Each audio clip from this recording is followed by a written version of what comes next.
Welcome back to Proxy, everybody, and today we are going to be diving in once again to Spirit Conclave. Now, over the past months, I have played Spirit Conclave quite a bit. I've kind of played them as a little bit of a break or a more casual take to my standard fare. So, every once in a while, I kind of want to turn my brain off and just play something that's easy. And Spirit Conclave is that for the most part. However, recently I've been really trying to make Spirit Conclave work in a more competitive sense. And man, has it been difficult. I've basically been, kind of slamming my head against the wall with this detachment over and over and over again, trying to find ways to beat competitive lists. So, in my research, I have found that Spirit Conclave is actually not really a full Wraith detachment. So many of you guys probably already knew this, but it's my belief now more than ever that Spirit Conclave can't really be run effectively with only Wraith units and units that support Wraiths. So you can't get away with just running a full Wraith army, throwing a couple Ranger units in there and saying, this is my Iandin type list, or this is my Spirit host. You kind of have to go a little bit deeper than that to unlock some of the more powerful aspects of the detachment. And you definitely can't just kind of throw them out in the middle of the open like I have been doing with my casual games and just saying, here, can you handle it or can't you? Right? So as a stat check list, or detachment, I should say, Wraiths are actually not very good. As far as durability goes, Aeldari durability is, pretty low across the board, of course. We have some of the lowest toughness units in the entire game. But on top of this, our Wraith units are actually not very tough when compared to their Mon-Kai counterparts. So if we look at things like Terminators, Terminators may have one less toughness, but they have a built-in 4-up invul save across the board no matter what they're taking. And when they're taking combat type weapons, storm shields, thunder hammers, that kind of stuff, they gain additional defensive bonuses like additional wounds and so forth. So despite the, less toughness of the Terminators, most of the time, even regular Terminators are more durable than Wraiths. On top of this, many factions just have straight up better options than Wraiths. So Leagues of Votann recently came out. They have the Steeljacks. Steeljacks are essentially souped up versions of Wraithguard and Wraithblades. They have a melee type of Steeljack and a range type of Steeljack, both of which are better than the Wraith units themselves. And they can have characters join them and give them various buffs, whereas Spirit Conclave is rather limited in the units that can support Wraiths. So it's a little bit of an issue, right? Because when you look at it on a grand scale, Wraiths don't play the durability game as well as other factions do. And on top of this, they are exceptionally slow by Eldar standards. So normally Eldar are able to get over the lack of toughness with really high speed, maneuverability, and selective damage. Wraiths do not have any of these benefits. So what you end up with is a unit that is just fairly lackluster and mediocre in several capacities.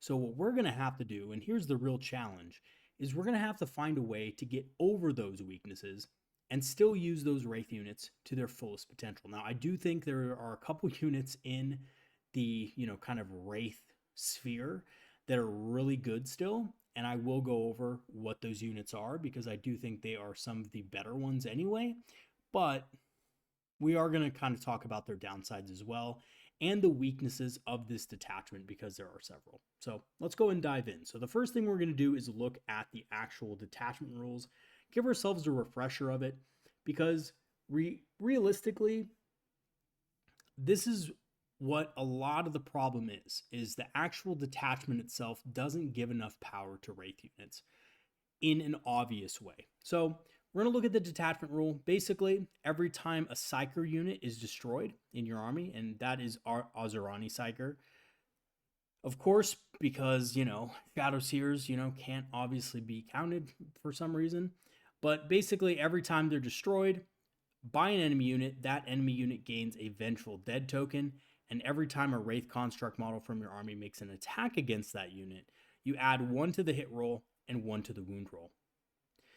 This ability has to be one of the most misleading detachment rules in the entire game, because it seems like the detachment rule wants you to lose your Psyker models, but at the same time, your Psyker models are kind of necessary for you to be able to get those bonuses for your Wraiths, because all Wraith units hit on 4s, and all Wraith units have Leadership 8, which are both awful. So being near Psykers, being within 12 inches of a Psyker, gives them +1 to hit, and it also gives them the ability to have better leadership, so Leadership 6. Now, this would lead people to believe that you should be taking multiple small Warlock units, multiple Warlock Skyrunners, and so forth, to be able to kind of spread the aura of being near a Psyker to everybody around you. But I actually kind of don't think this is the case. And I'll go into why when we go over the army creation and the army list that I have made for this detachment. Now, the second part of this detachment rule is Spirit Guides. While you're within 12 inches of a Wraithblades, Wraithguard, or Wraithlord unit, that unit gains battle focus. And of course, Spirit Guides are just Azerani Psykers, right? This is actually the actual detachment rule. So Shepherds of the Dead is a nice little bonus, but Spirit Guides is what makes this detachment, usable. And that is because battle focus is a very powerful ability. Being able to move extra with your Wraith units, being able to move them from 6 inches to 8 inches of movement, or simply, use things like Flitting Shadows on them to ignore Overwatch, or Opportunity Seize to allow them to, fall back out of combat or fade back, and, basically all your battle focus abilities, that makes them really powerful in unique ways. It doesn't increase their durability necessarily against one enemy type, but what it does do is it allows them to position themselves in a way to make it hard for your opponent to deal with them. So we're going to have to use this to our benefit when we're playing the Wraith army. And lastly, Wraithblades and Wraithguard gain the battle line keyword.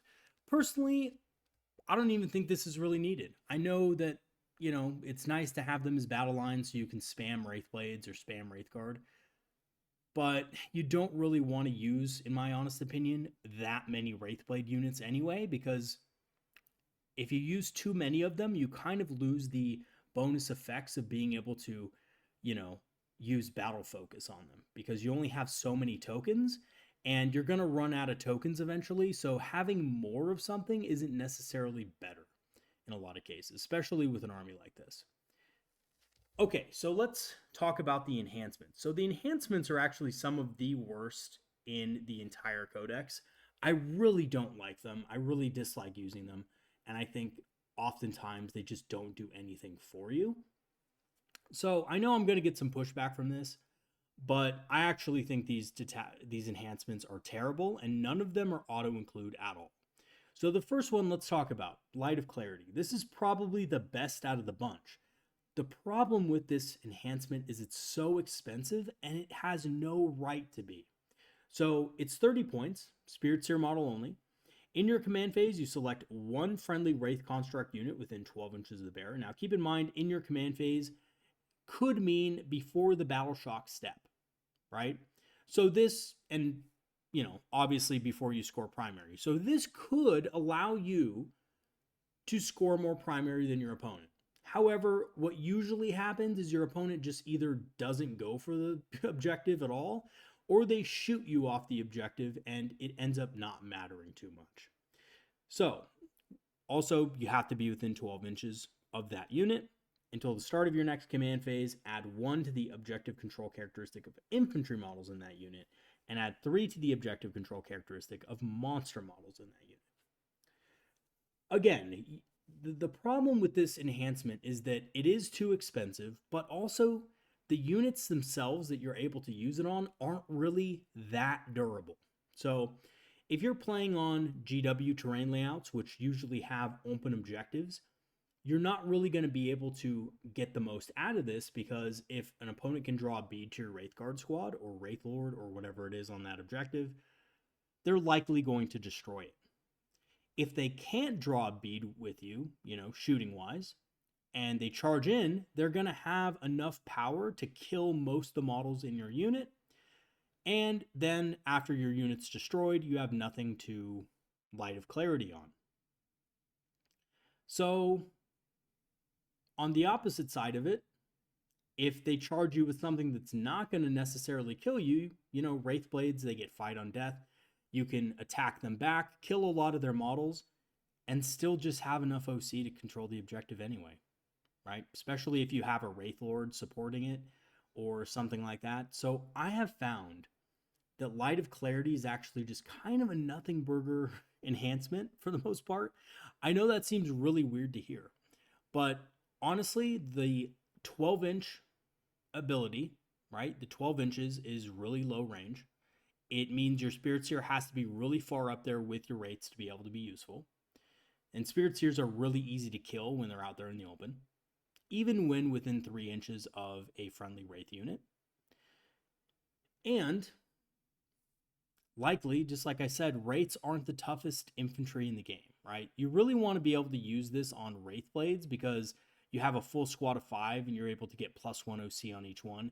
Even if you just have 3 of them left on the objective, that's pretty good, right? You're going to be able to at least get 3 additional OC on the objective, possibly take it back from an enemy unit that's trying to fight you. But because Wraiths are just not quite that durable, it's not that good of an enhancement.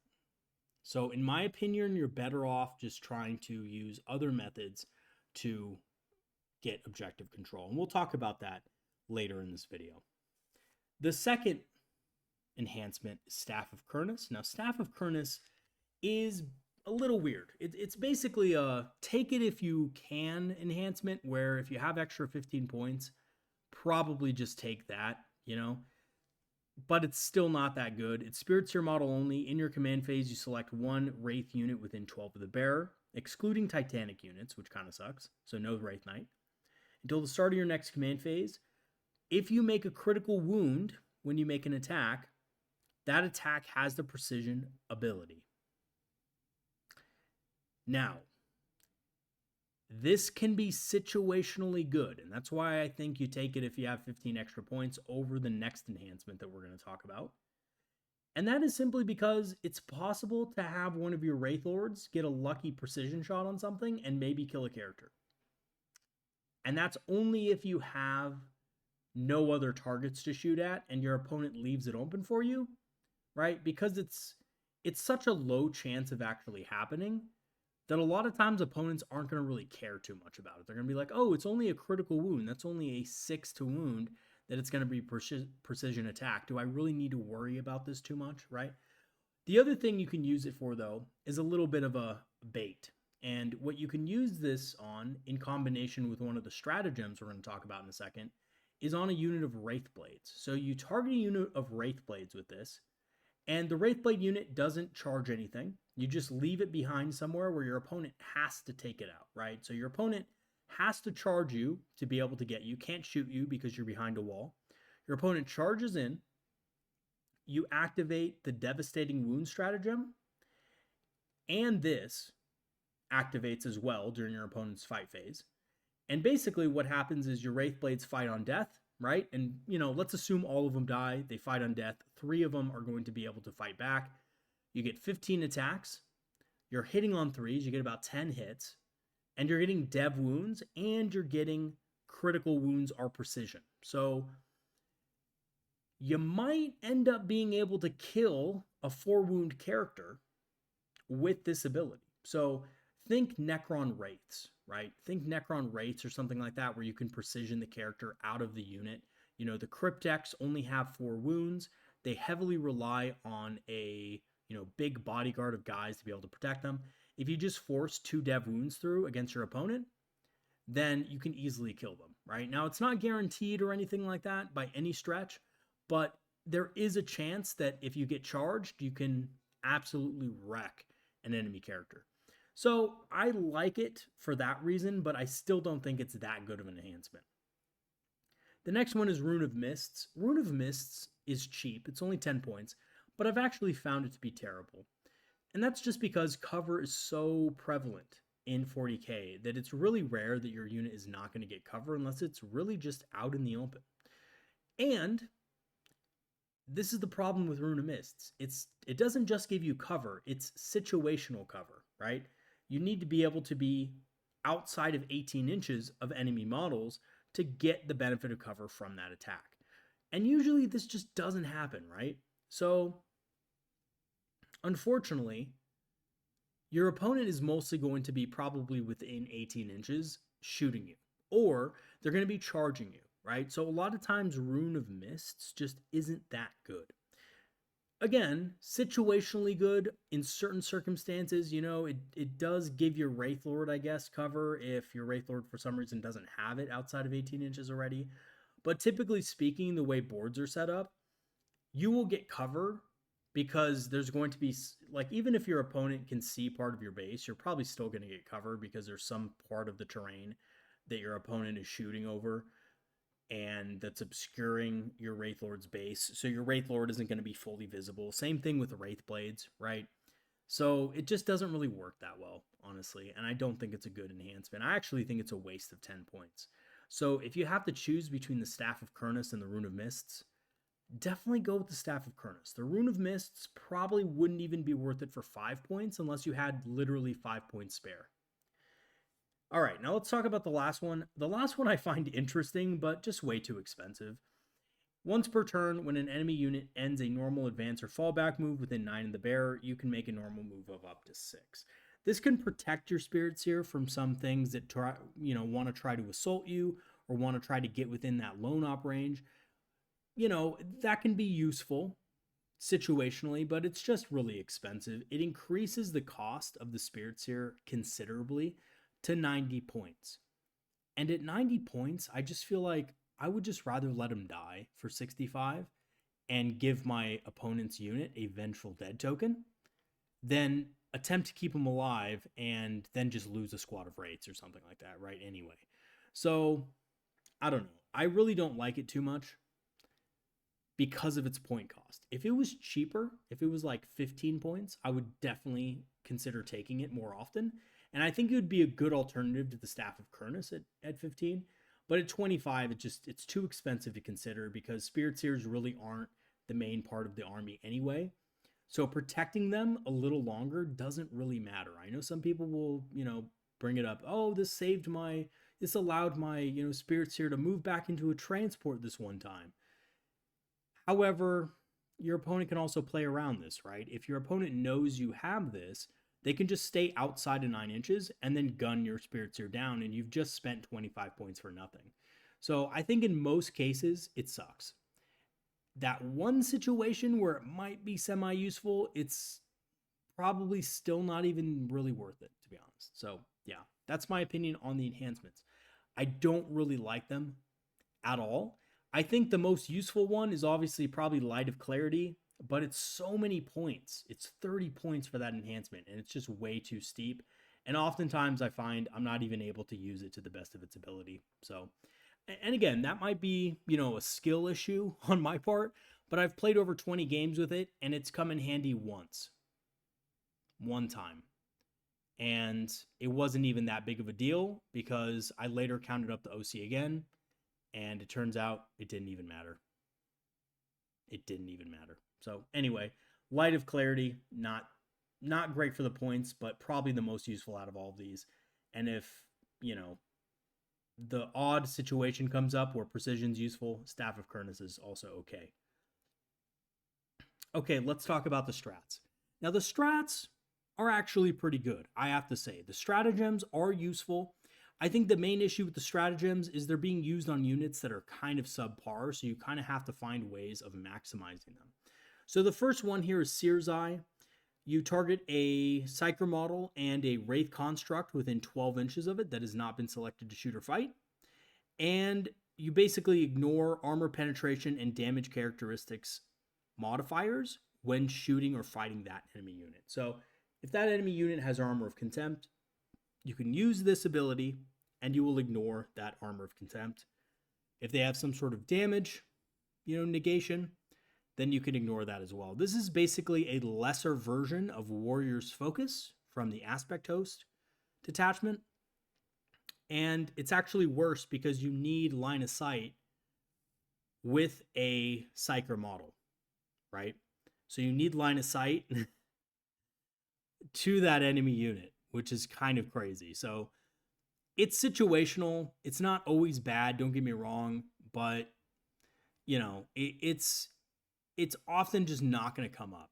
Now, I do think it's interesting with Wraith Lords because you can put this on a Wraith Lord and you can use a Spirit Seer to give your Wraith Lord sustained hits against an enemy unit. Then you can use this to give him, basically, cancel out Armor of Contempt and stuff. Is it still that good? No, it's not that good, but it is something you can do. Usually I just say, I'll save the CP, right? Wraithbone Armor is the best out of the group. Wraithbone Armor, essentially in your opponent's shooting or fight phase, allows you to subtract 1 from the damage characteristic of attacks attacking your unit. It does not affect Titanic units. So unfortunately, the Wraith Knight is banned from using this ability, so that kind of sucks. But it is a very powerful stratagem that can really help you survive against damage 3 attacks. And I think it's easily the best stratagem in this entire roster because it helped your Wraiths actually be a little bit durable. Blades from Beyond is the next one. Basically just gives a Wraith Blade, Wraith Lord, or Wraith Knight model devastating wounds in combat, which is awesome. It's awesome. It makes the Wraith Knight actually viable, in my opinion, in a general sense, not a very specific sense, but, devastating wounds could possibly be big on a damage 6 weapon. Wraith Lords also have a decent chance of proccing dev wounds with this thing with 4 attacks. Oftentimes, Wraith Lords are hitting on 3s, sometimes even 2s in this detachment, so being able to have a greater than 50% chance of getting a dev wound through on something is pretty nice, especially big targets. And Wraith Blades have a ton of attacks, and devastating wounds is nice on them as well. If you have 25 attacks with a unit of Ghost Swords, and 66% of those are hitting, you're likely to get about 16 hits, and then out of those, roughly 3 of them should be dev wounds. I know that's not perfect math, guys, but that's at least in my experience what's happened, and that puts through 6 dev wounds, which isn't bad. So it helps them do damage against tougher targets. Then we have Soul Bridge. This is honestly, my thing about this stratagem is if you're on top of your game, you shouldn't need to use it. But sometimes it is helpful, especially when one of your Wraith units gets out of range. So your command phase, you select 1 Wraith Blade, Wraith Guard, or Wraith Lord from your army and 1 Psyker model from your army. And basically, until the start of your next command phase, that unit is considered to be within 12 inches of your Psyker model for the purposes of Psychic Guidance and Spirit Guide abilities. So essentially, you still get to use Battle Focus, right? Because the Spirit Guides and the Psychic Guidance allows you to still have +1 to hit. So if you really need Battle Focus on a Wraith Lord, right, and you're not going to be able to get there with your movement alone because your Wraith Lord's charged off into the fray and is out of range now, you can use the CP to basically help you with that.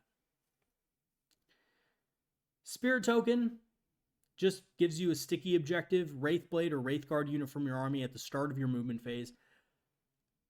Take note how it's not the end of your movement phase or during your movement phase. It's literally the start of the movement phase, which is a big sad. It basically means that you have to start on that objective if you want to be able to use that ability, which sucks. So there it is. Now, the decent thing about this, of course, is that you can sticky objectives with Wraith Blades or Wraith Guard for 1 CP. So it's not bad, although there are so many units in the game that do this for free, and Storm Guardians do it for free for 100 points. So sometimes you're not going to really be able to use this, but it is useful, and I have used it before once or twice to sticky my home or sticky my expansion just to make sure that later in the game I can move my models safely off it and still compete for other stuff on the board. Crushing Strides is the last one. Basically, it gives you dev wounds on impact. So you choose a Wraithblade, Wraithlord, or Wraith Knight unit that ends a charge move. You select one enemy unit within engagement range of your unit, and you roll 1d6 for each Wraithblade's model in your unit, or 4d6 if your unit has the Wraithlord keyword, or 6d6 if it has the Wraith Knight keyword. And for each 3+, the enemy suffers 1 mortal wound.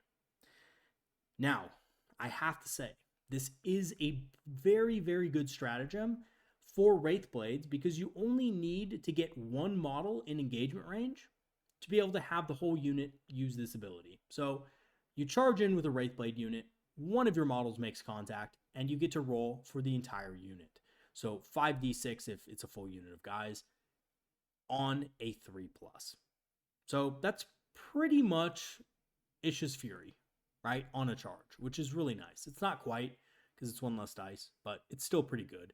So impact mortals on your squads, thumbs up. Good stratagem, allows you to kill things and then possibly even consolidate into others.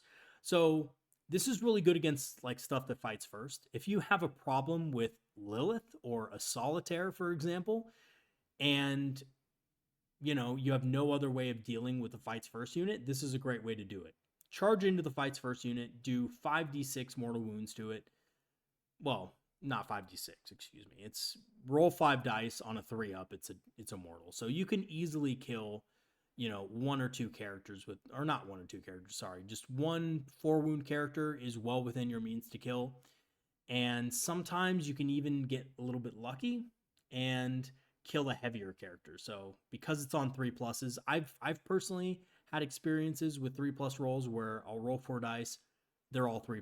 I'll roll 5 dice, they're all 3+. It happens, right? So yeah, this is a pretty good stratagem, and it's pretty awesome. It does give you an incentive to use the Wraith Knight, but as I'm going to talk about in the list part of this video, I do think that the Wraith Knight is optional in this detachment. I think that really the ranged Wraith Knight is really terrible. I think it's a horrible, horrible model. Just absolutely awful. The melee knight with the Ghost Glaive, the Titanic Ghost Glaive, is actually pretty good. I like the Titanic Ghost Glaive. I think it's really powerful. It's definitely good for like heroically intervening or, basically using stratagems like Blades from Beyond and Crushing Strides to get a bunch of damage off on a target. But it is 420 points, which is massively above things like Knight Abominants and stuff like that. Wraith Knights only have 18 wounds. Even if they have -1 damage with the Scatter Shield, it's just, they're quite a bit less durable than actual Knights, right? Like Imperial Knights and Chaos Knights are miles more durable than these guys. But, I will say the Wraith Knight is a decent choice in a Spirit Conclave. Okay, so what we're going to do is we're going to dive into a list that I've created that I think kind of meshes the best elements of Spirit Conclave with some of the best elements outside Spirit Conclave to try to get a balanced army that can be competitive and can win you games in competitive play. So let's go ahead and dive right in and take a look at that list. Alrighty guys, welcome to the list section of this video, and here we have my 2,000 point Wraith Spirit Conclave army.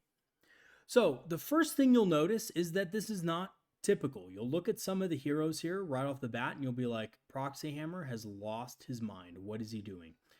So I have found that the Avatar of Cain is weirdly good in this detachment.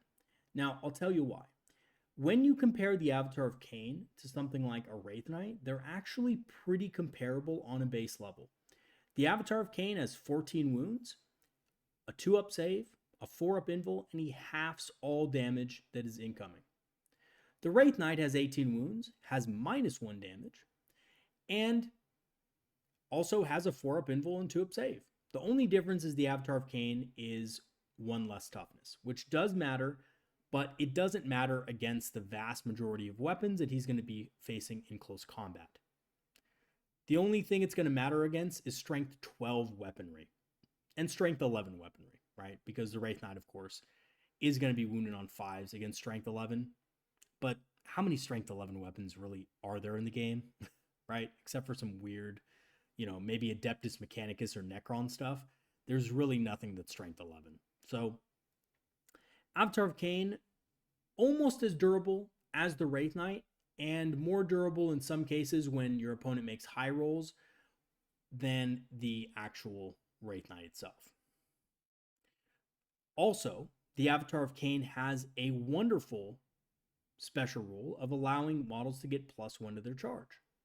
So Wraith units are exceptionally slow, and not only do they take a while to get up the board, but they also sometimes, unfortunately, flub their advance rolls first turn and can't quite get to that other piece of cover that you need to get to in order to be safe. So being able to advance +1 is also really good on top of Battle Focus. And the Avatar of Cain himself has Battle Focus. Yeah. So the Avatar of Cain actually isn't bad in this list, and it's not because the detachment synergizes with him, it's because he synergizes with the units that the detachment likes to play. Units like Wraith Blades and Wraith Lords really love the Avatar of Cain for that +1 to their advance and charge rolls. Also, the Avatar of Cain just really isn't that bad in a list like this, because a list like this really wants to get into melee with your opponents anyway, and it wants to control the midboard, and the Avatar isn't bad at this, right? You can set up the Avatar so where he's hidden from range attacks, but within range of Wraithblade units to heroically intervene if necessary. He's actually a really good target for heroic intervention because he hits on 2's base, he doesn't need any buffs, and he swings like a truck, right? Strength 8 on his sweep, 12 attacks, hitting on 2's, wounding on 2's against Space Marine type models with AP minus, I think it's AP -3, but I think it might, no, it's AP -2 for his sweep right there, Wailing Doom sweep, but it's damage too. So it's going to be doing a bunch of damage to regular Space Marine units, and he's pretty good. So in combination with Wraithblades, the Avatar of Cain and a squad of Wraithblades, even fighting on death, can pick up quite a few Marines and even targets that are tougher than that as well. Now, Lycus is also in the list, and believe it or not, it's not because of the Avatar of Cain. I'm not trying to combine them. I'm not trying to make the Avatar of Cain's Wailing Doom range attack get a crit on 5. It'll be nice if it happens, but it's not going to be something that you should rely on or take Lycus for. Lycus is really good at controlling the battlefield early on. So early on in the game, she's really good at assaulting key enemy units, stopping them in their tracks, giving your opponent things to worry about before the main assault. So your Wraith units, unfortunately, just usually get the drop on them from your opponents because your opponents are able to engage them on their terms, and that's what makes this detachment weak. Every time I run Spirit Conclave, I am on the defensive. I am the one taking the damage. I am the one rolling the most saves. And usually what happens is I get tabled, or I survive long enough to where I can control primary and I can just kind of just score a high amount of primary points, and that's about it. Oftentimes, though, Spirit Conclave just doesn't get the jump or the drop on your opponents, right? Lycus changes this for you. Lycus is able to kind of enable the rest of your army to move forward into position, to get closer to the enemy, and to actually engage on your terms. Also, Lycus works marvelously with Wraithblades because, again, Wraithblades don't have any sustained hits, but they can gain sustained hits because of the Spirit Seer. So the Spirit Seer can move up, your Wraithblades can move into position, you get line of sight on a target that you're going to charge, and you can activate the sustained hits 1 on that unit, and then they can get sustained hits 5+ with Lycus. On top of this, you can also gain Dev Wounds. So you have 25 attacks, 5+ sustained hits, and you're getting Dev Wounds as well through the Stratagem. So there's some powerful combos that can be activated with Lycus, but you can also do a lot of other stuff on the battlefield as well. So from turn 2, you can use Lycus to kind of, engage your opponent how you want to engage them and not the other way around. Next, we have an Autarch Wayleaper.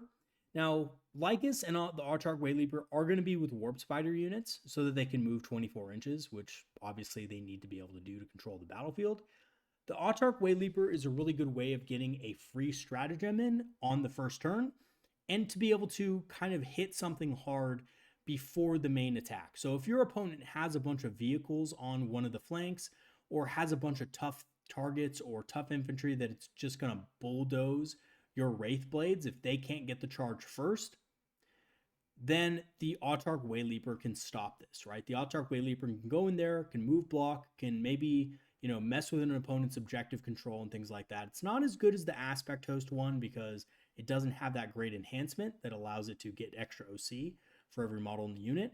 But what it does still do is allows you to use that, free strat, shoot a fusion gun, possibly use an aspect token, possibly Overwatch, and just control the battlefield from there. So I really do like the Autarch Wayleaper with the Warp Spiders in Aspect Host, and I want to apply the same kind of vibe, the same tactic for the Spirit Conclave, because I do think it can work just as effectively.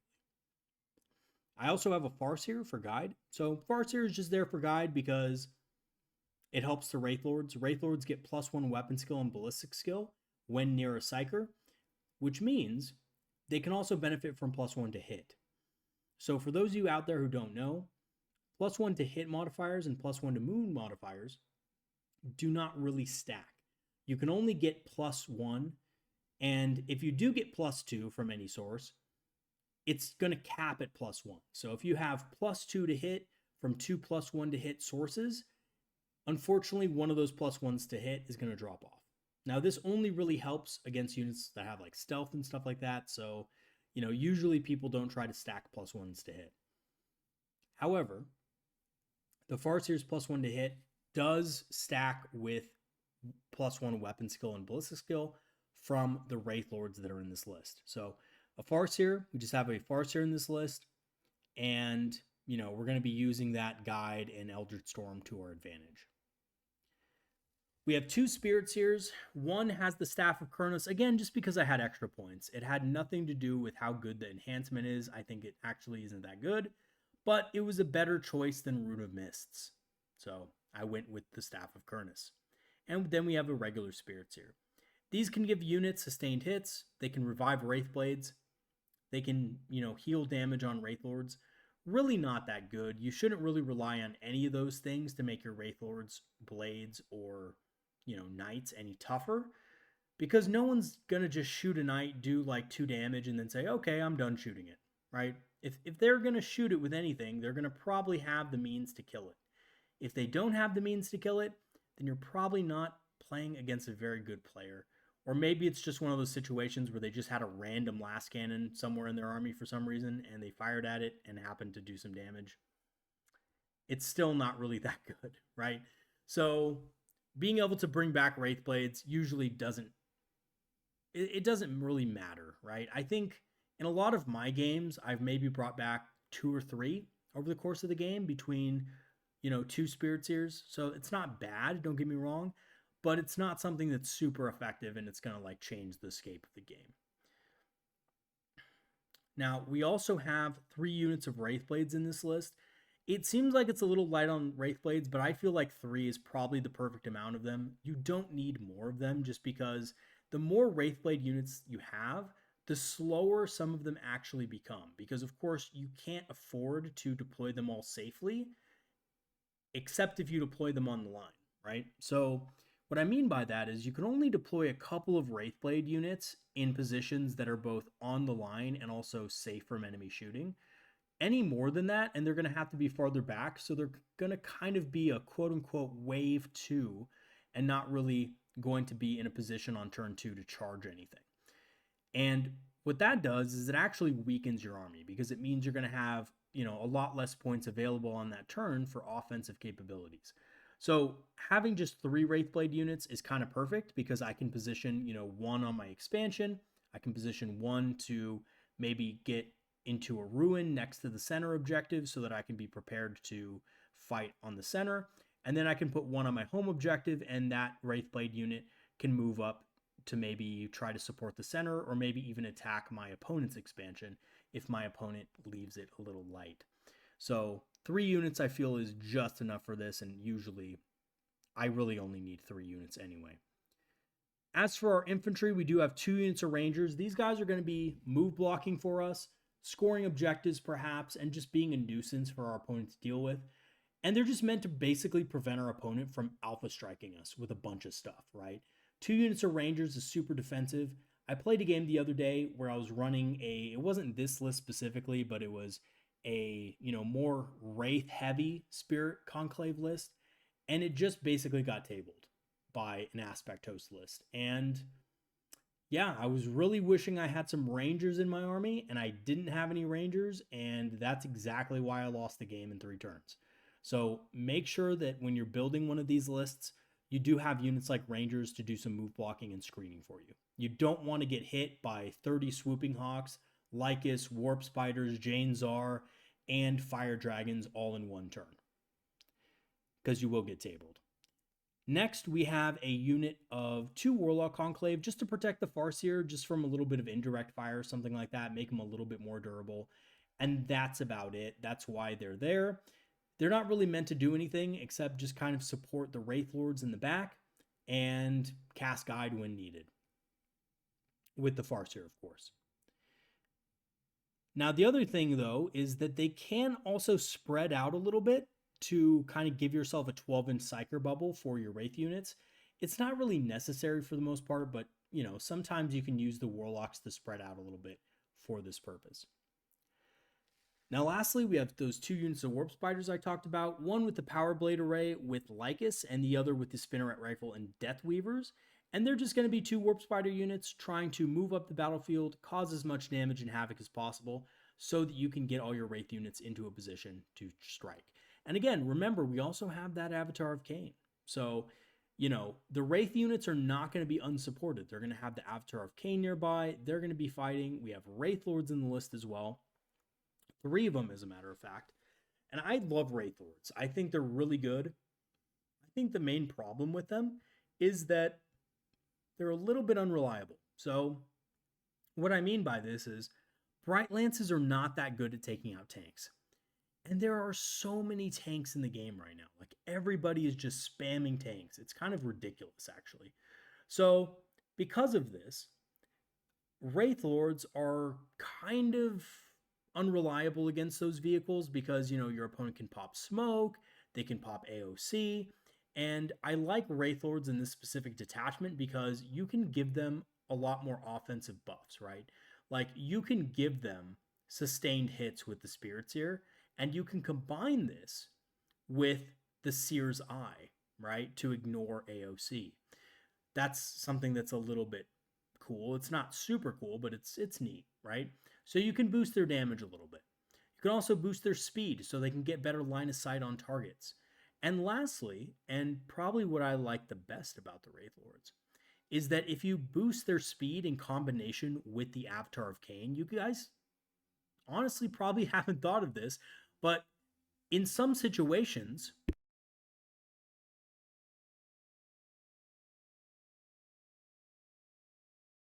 you can easily get these guys to a certain point in the battlefield where they can actually start countercharging stuff, and they can start being a real havoc for your opponent.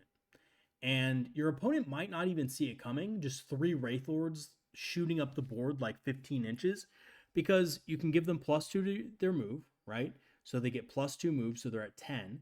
They're getting +1 to their advance, and you're doing an advance roll. So on average, let's say you get 14 or 15 inches, like, that's pretty good to be able to move a Wraith Lord 15 inches up the battlefield, when normally you'd be able to, just basically not even move them that much extra at all. It would just be 8 inches plus an advance roll, which is just not that good. So yeah, Wraith Lords are really fast in this detachment, and I really enjoy using them because they're not only relegated to being a kind of a ranged unit. In this detachment, they can quite easily be more aggressive, which is cool. And that's the list. So this is honestly, I think, one of the concepts that works the best is kind of combining the best of the Wraith detachment. So what Wraith units do we actually have, you might be asking? Well, we have the Wraith Blades and we have the Wraith Lords, and that's it. Now, another thing you guys can do, if you really want to run the Wraith Knight, is you can drop a Wraith Lord, right? And you can drop the Avatar of Cain, and you can run the Knight. I think this is less effective, but I'm honestly, the Wraith Knight's pretty good. So you can do that. It's just not, I'm not a fan of it because I've run the Wraith Knight solo without much support, and he just doesn't seem to do a lot for me, even with the blade. I know, but hitting on threes, and then, unfortunately, I just kind of have bad luck with them, I think, because every time I charge in with them, I'm getting, 5 attacks hitting on threes. I miss 3 times, and then I don't even wound once, right? So I'm only like putting 6 damage on something. It's just not good. So I've chosen to go the way of the Avatar on this one, but it's up to you. You could definitely, sub out the Avatar and a Wraith Lord for a Wraith Knight and see if that works better for you personally. But yeah, this is the list, and I'm going to go ahead and hop onto Tabletop Simulator next, and we're going to kind of show you guys how to maybe think about running this list and how to deploy it in just a second.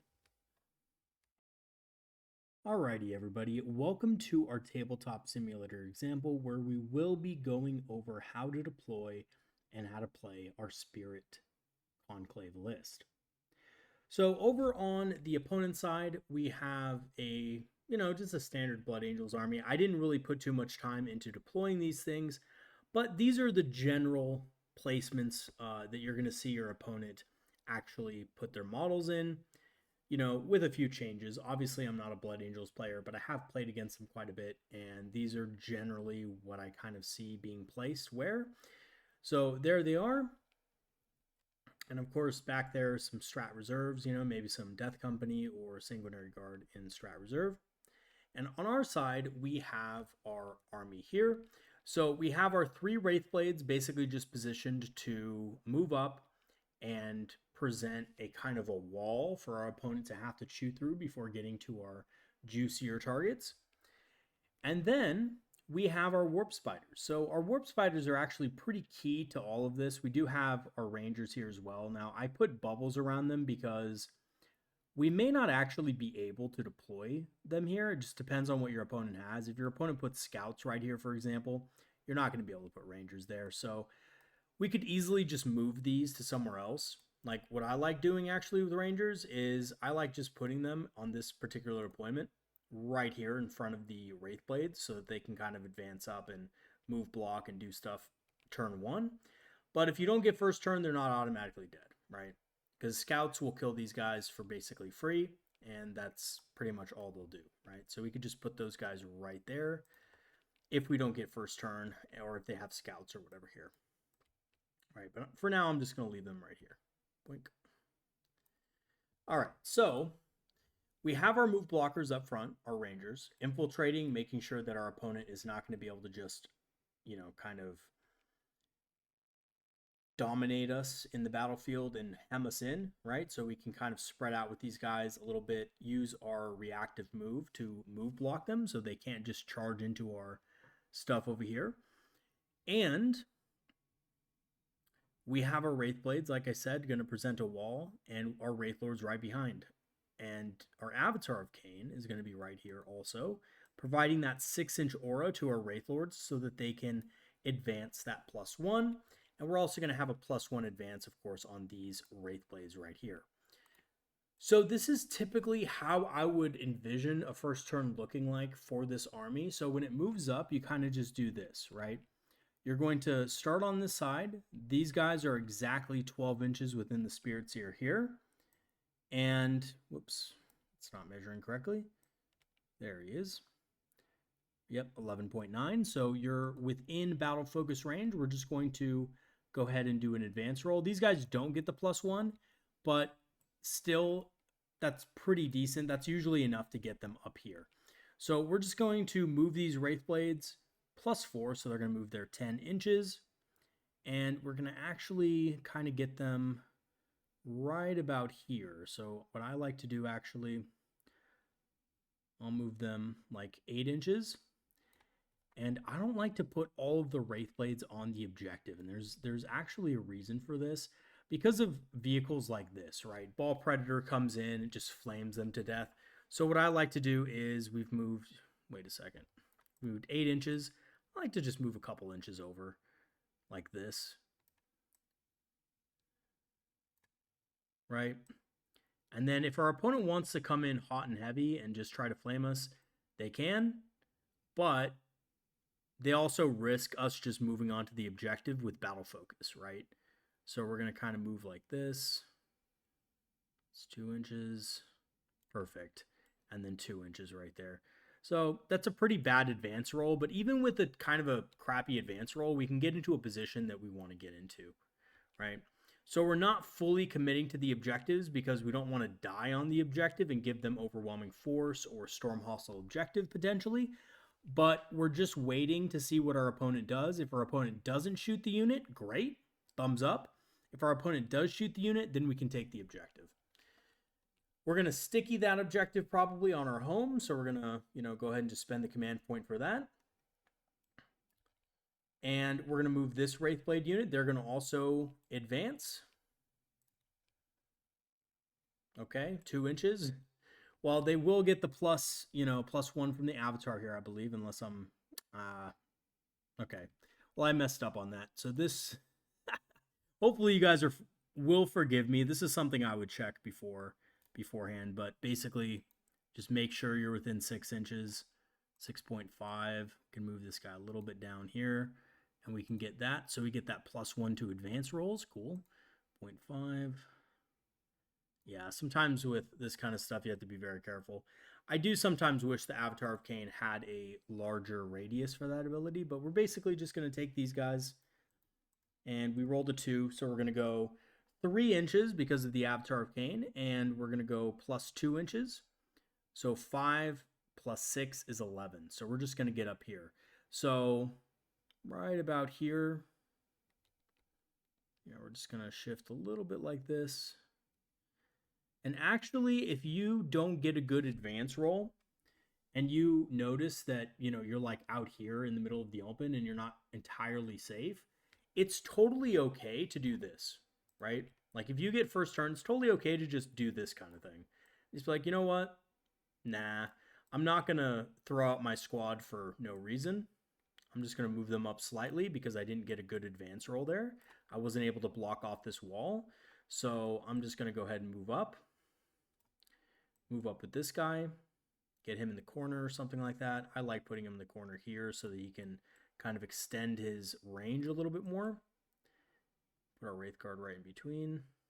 There we go. Wraith Blade, I should say. And that's fine, right? With these Rangers right here, we can kind of move them up to move block. We can make them immune to Overwatch, and we can make sure that this Flamer doesn't get out. We can make sure that this Brutalis Dreadnought doesn't get out, right? Like, let's advance with these Rangers. A 6. Yay, the Rangers advance. So we got 13 inches with these guys. We can just say no Overwatch and move them like this.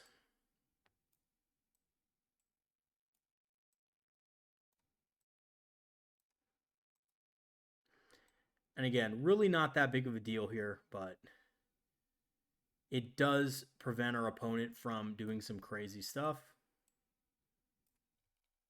Well, I don't know why I did that, but we can just do it something like this.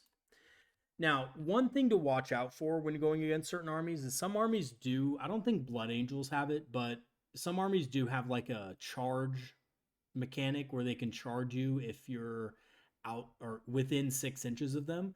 So do make sure that you check with your opponent on this. But for the most part, I think we're good here. And this means that it's going to be a little bit harder. I'm going to squeeze a couple more inches out of these guys, move it over just slightly so that we can block this Ball Predator from being able to move through here, right? So Ball Predator, not going to be able to really get through here. Under any circumstances, we're just going to move a little bit over, a little bit more. Again, not a big deal because it's kind of the same movement anyway. We're not like adding movement, just moving to the side because we started over here. So it's, if anything, it's less movement. There we go. So this guy can't really move through, right? He'll be within range of this guy. And basically the Rangers, you do have to make sure when you're moving these guys up that they are fully 2 inches apart from each other, that they're spread out as much as possible so that you can get what you want to out of the unit, right? There we go. There we go. Now, Now they can't do it for sure, but we're not going to be too precise about this. I just wanted to kind of give you an example. So now this squad, this guy Brutalis can't move through to a better position over here. This can't move to a better position over here to hide, right? So they're going to have to kind of either bring this ball predator out to compensate for that, or they're going to have to just hope that they're able to clear these guys out easily and still be able to get to where they want to go. So it's going to inconvenience our opponent a little bit. Over here, we don't want to just move block this guy because it's just not going to be really worth it to do so. We could, right? We could move block, but then he won't be able to shoot our Wraith Blades. And we kind of want the Ball Predator to shoot our Wraith Blades, right? Because the Ball Predator, if we look at the Ball Predator here, they basically just have heavy flamers and the Flamestorm cannon, which has damage too. Very good weapon, by the way. But the problem with the Flamestorm cannon is that we have a stratagem that says -1 damage, right? So if this guy advances and shoots us, right, goes like this, gets like 16 inches, and I don't even think you can see there. But let's say, you know, they brush up against this terrain and they're able to see us somehow. We can go ahead and just say, okay, -1 damage, and then we can move on to the objective, right? So that's not that big of a deal. We can accept that. What we can't accept is just Rangers dying for no reason. So we're going to just move these guys in. I'm going to put one Ranger right here on the middle so that I can potentially hold this if I get first turn, right? Or well, we did get first turn. So I'm going to move this guy right here to just see if I can hold that objective. And then just move everyone kind of casually. Now my opponent has to deal with them somehow, right? So I can fully hide that unit right there. I can be just like this, and if my opponent wants to bring that Ball Predator forward to kill some Rangers, awesome. That's going to be great. Our opponent can charge us with Assault Intercessors, but as you'll soon see, we're going to get this set up to where we don't really care about that, right? Our opponent's going to have to charge in. We're an inch away from the wall here. Our opponent can't fit a base right here, so they're going to have to come in here. And that gives us heroic intervention opportunities with different models. Okay, so these Wraith Blades are going to advance. 4, cool. And let's see, we gave them a Battle Focus token, and I think we gave these guys a Battle Focus. So, again, I should have been counting, but let's just assume we have one left, one Battle Focus token left, and we go forward with these guys. Yeah, 10 inches. This is typically enough. I mean, I think even 10 is fine. Just going to move them right here. And again, we're just getting these guys into position so we can do something pretty crazy later.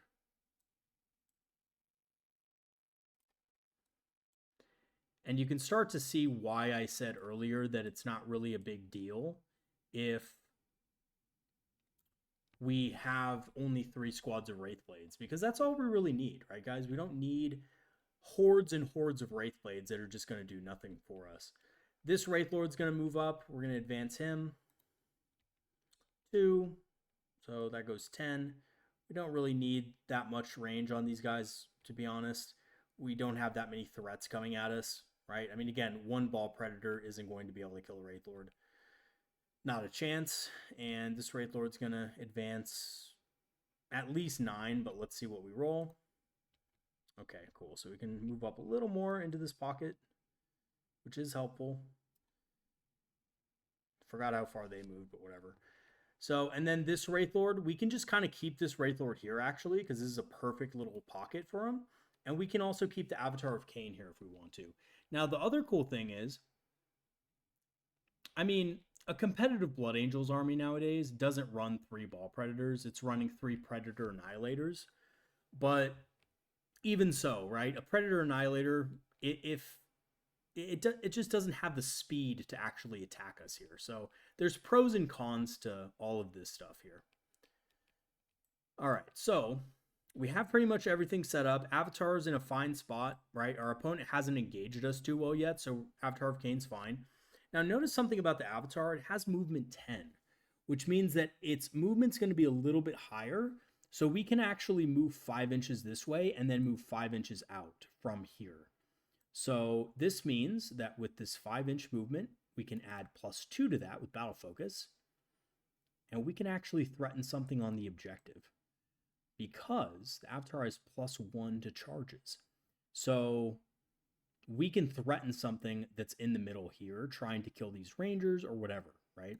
So that's something you should think of as well. You could move the Avatar out a little bit, but you do risk him getting shot, so do be careful, right? Something moving right here, for example, can shoot him from that angle. Spirit Seer is no longer in range of these guys, so what I like to do is I like to just go, boop, just move him right through the wall, make sure he's in range. And that guy's chilling right there. We could just leave him right as he is. The Warlocks and Farseers are fine where they are as well. However, I think it's probably better if we do this kind of thing. So just moving a Warlock here so that we can actually be within 12 of these guys. If the Spirit Seer somehow dies, we're going to move the Farseer here. Or actually, we'll swap them out. We'll move the Warlock right here and the Farseer there. There we go. So there we go. There's our kind of Warlock line. I told you guys earlier we could kind of do this sometimes to make sure that we had more range on our Wraith units. And our Warp Spiders are actually just going to kind of shift up a little bit. So our opponent hasn't actually, since we got first turn, our opponent actually hasn't done anything yet. So we're just going to go ahead and just move these guys up into a position that we can strike deeper later on. Because we don't need to move block everything. So that's the thing, right? You don't need to move block everything in your opponent's army turn 1. You just need to move block a couple things. So we have this here, boom, set up there. And then, of course, Lycus and her unit can go. I'm just going to move them one by one. They can move a little bit forward as well. I really do like GW terrain layout number 1. It's one of my favorites just because there's so many good staging opportunities. And there's a good amount of cover on the field. It's not like, you have to struggle to find, hidden spots on the battlefield. All right. Okay, anyway, whatever. So that's turn 1. We could even move Lycus over here and this Warp Spider a little bit further this way. I think that's what I would do in a real game, is just make sure she can get behind this ruin here. Because she moves 24. You always want to make sure that you can ignore Overwatch if possible. Yeah, perfect. Okay, so we're set up. We're good. So that's it for our turn. And I know it seems like a really weird first turn, but what we want to do is establish a good presence on our expansion objective. Because if this army can't secure its own expansion, even on terrain light boards like GW layouts, then it can't win, right? So we need to make sure we score 10 primary per turn. It's okay if we don't score 10 primary in the first turn, because what that means is our opponent went all in. And that's good because we have a lot of counterattack stuff that we could do to push them off afterward. Okay, so what have we really given our opponent here, right? Now, it depends on objectives, but typically speaking, your opponent's still going to want to get here. In this case, your opponent has the Sanguinor, right? The Sanguinor can kind of go here, perhaps. These charge them, charge in, and still be in a good position right here. So, boom, right? Let's just say the Sanguinor charges these guys, flies over them, charges back, kills them. But this Dreadnought can't move up, so it probably won't. Because, right, if it moves up here, it gets shot and killed by Wraith Lords. Right, we've made sure of that. We have Wraith Lords right here. We could easily just pop right here, get our bases over here, and we have a triple Wraith Lord into this thing. It's not going to survive. So it'll die easily without doing anything. Ball Predators, I would probably assume this one's going to just zoom up, advance up, maybe try to get to here. Maybe try to shoot. Let's see if it has line of sight. I think it does, but sometimes you don't know. Yeah, I'd say it has. I'd say it has line of sight to this. So here's the thing, though, right? Like I said before, if you have a really experienced player, they might not even shoot these guys because they don't want to give you the free objective, right? So this guy might even just do this and just kind of stay hidden right here and just not want to be shot at by Wraith Lords. But here's the thing, we're still going to shoot him, so we're putting our opponent in a tough spot. So you guys can kind of I'm not going to go through the whole game like I've done before, but you guys can kind of see already here that the opponent is not in a great position on turn 2. A lot of the stuff is move blocked, or if it's not move blocked, it just doesn't have any good things to shoot at, right? We gave our opponent Rangers and Wraith Blades to shoot at with some of the faster stuff. Now they can assault us, right? Here's the other thing. They can assault us. They can jump 12. They can advance and charge, right? 12 inches is like right here. So they can come up here behind this wall. They can charge into our Rangers, but guess what's waiting for them? A bunch of Wraith Blades, Wraith Lords, right? So if they charge in and we heroically intervene, we're also going to be able to get on this objective, right? Let me just show you, right? So let's say they charge in and they get like a 7-inch charge roll and they kind of come over and they just charge in and kill our Rangers, right?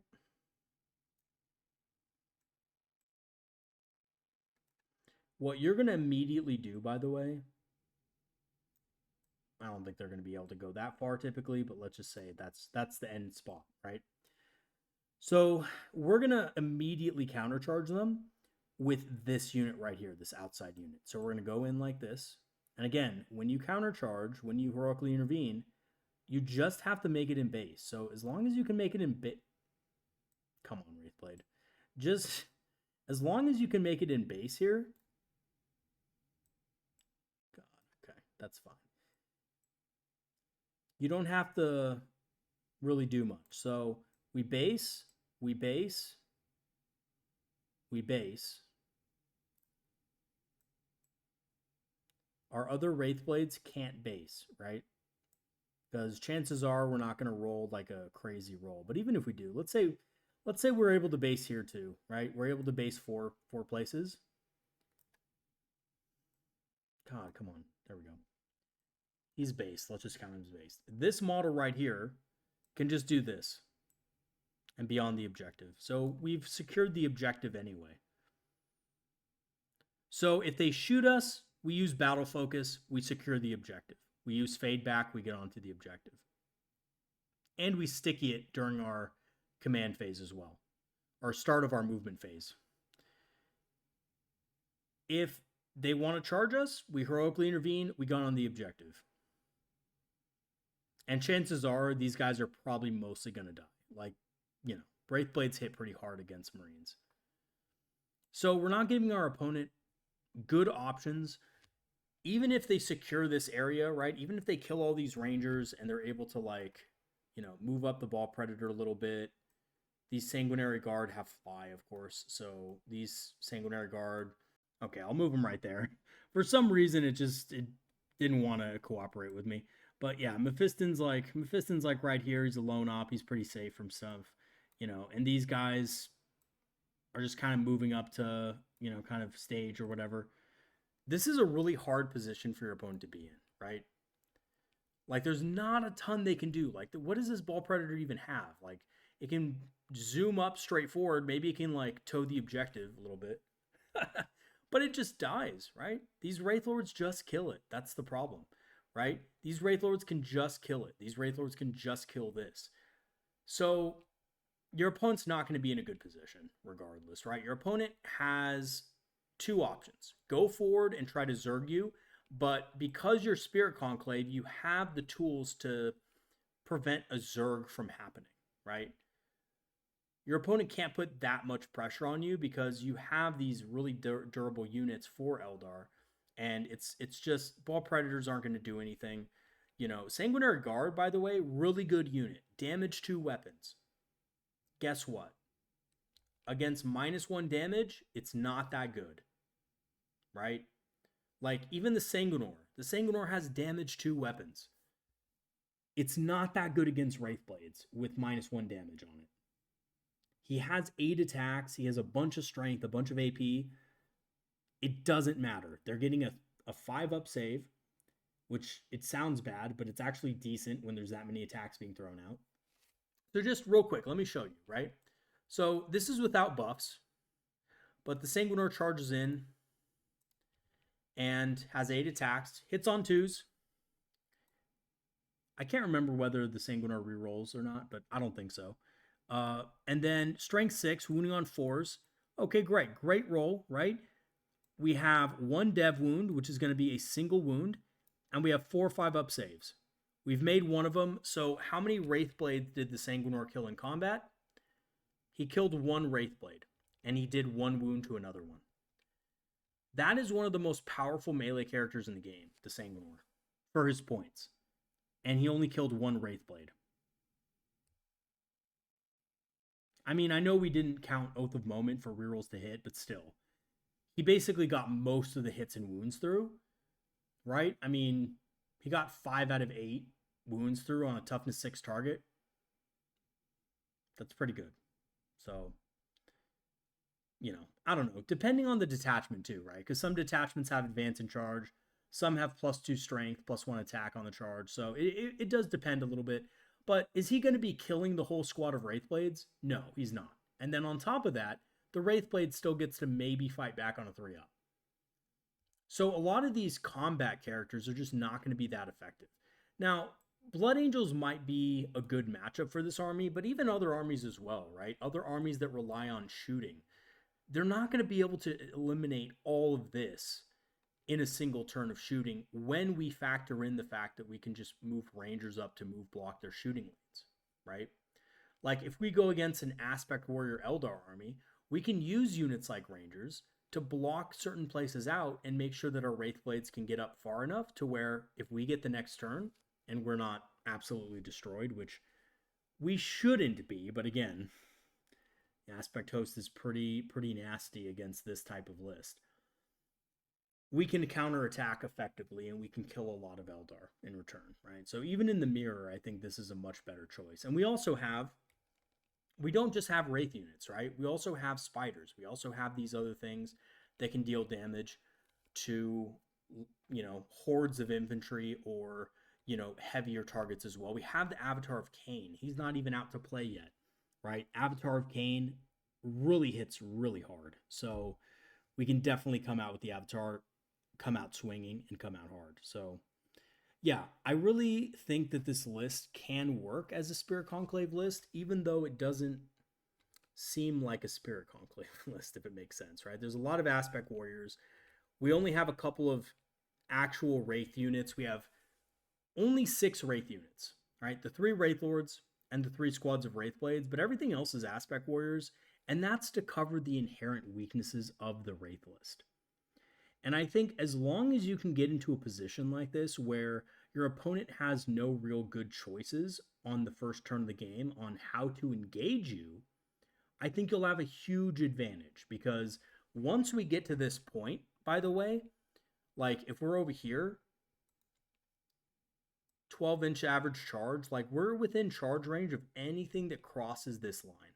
Like anything that crosses this line right here, we can have a charge on, right?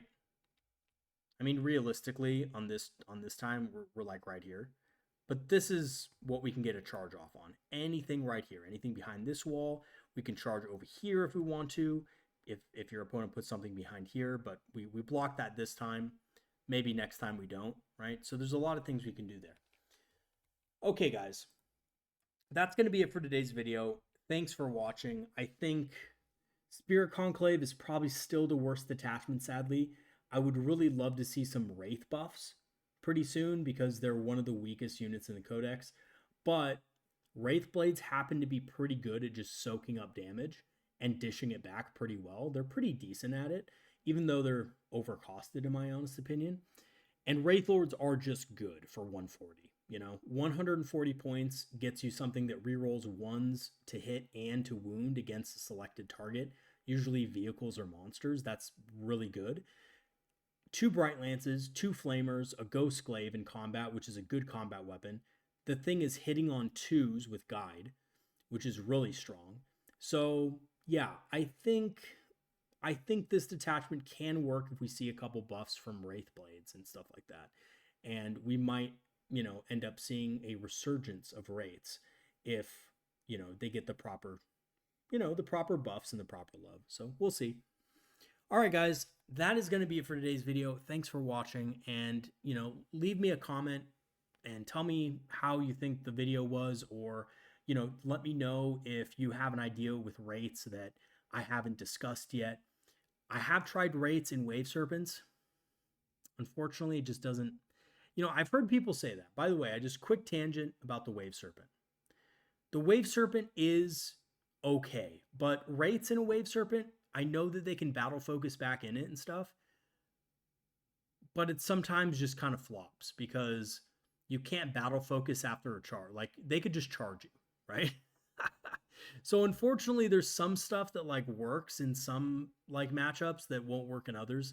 Wave Serpents are just kind of iffy, right? So I like the idea though, I will say, of running one Wave Serpent with like a squad of D sites in it, but that's as far as I'll go. I like the idea of it. I've tried it myself and I really just didn't like it that much, honestly, but it is an interesting thing. But anyway, let me tell me what you guys think of the Spirit Conclave, and we'll definitely have a chat about it.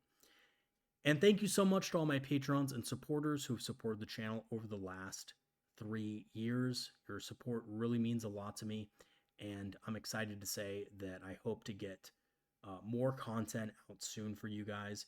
I know I've been, a little bit behind, but that will change soon. As for the Patreon and the Discord, you can join the Discord for free if you join a Patreon free trial.